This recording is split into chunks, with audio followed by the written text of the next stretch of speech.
எனது நேரம் வந்துவிட்டது. இது இயேசு கிறிஸ்துவுக்குள் பிரியமான என் சகோதர சகோதரிகளே, இந்த நிமிட நற்செய்திக்கு இயேசுவின் நாமத்தில் நான் உங்களை அன்போடு அழைக்கிறேன். எனது நேரம் வந்துவிட்டது. யார் சொன்னா? இயேசு சுவாமி சொல்லுகிறார்.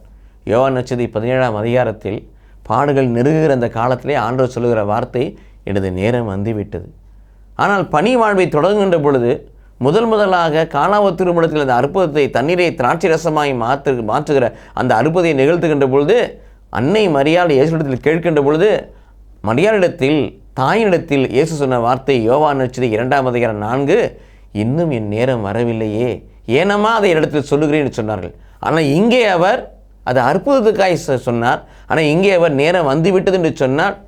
இந்த மனுக்குலத்திற்காக, இந்த மனுக்குலத்தை பாவத்திலிருந்தும் சாபத்திலிருந்தும் நோயிலிருந்தும் பேயிலிருந்தும் நிர்வாணத்திலிருந்தும் மரணத்திலிருந்தும் மீட்டுக்கொள்வதற்காக தன்னையே ஒப்புக் கொடுக்கிற, தன்னையே பலியாக்குகிற, தன்னையே அர்ப்பணிக்கிற, மரணத்தை சந்திக்கிற, மரணத்தை கொடுத்து இந்த உலகத்தை மீட்கிற அந்த நிலைக்கு அவர் கடந்து போகிற நேரம், பாடுகள் படுகிற நேரம், தந்தையை கரத்தில் தன் ஆவியை ஒப்புக்கிற நேரம் வருகிறபடினாலே அவர் சொன்னார், என் நேரம் வந்துவிட்டது, ஆகவே என்னை மாட்சிப்படுத்தும் ஆண்டவர் என்று சொல்லி கடவுளத்தில் அவர் ஜெபிப்பதை பார்க்கிறோம். இது இயேசு கிறிஸ்துவுக்குள் பிரியமானவர்களே.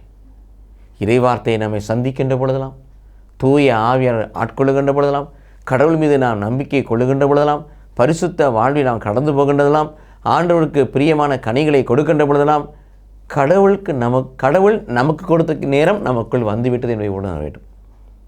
இது கடவுளுக்கான நேரம், கடவுளுக்கான பணியை, கடவுளுக்கான திருவுளத்தை உயிர்த்துள்ள இந்த பூமியை செய்கின்ற பொழுது, வாழுகின்ற பொழுது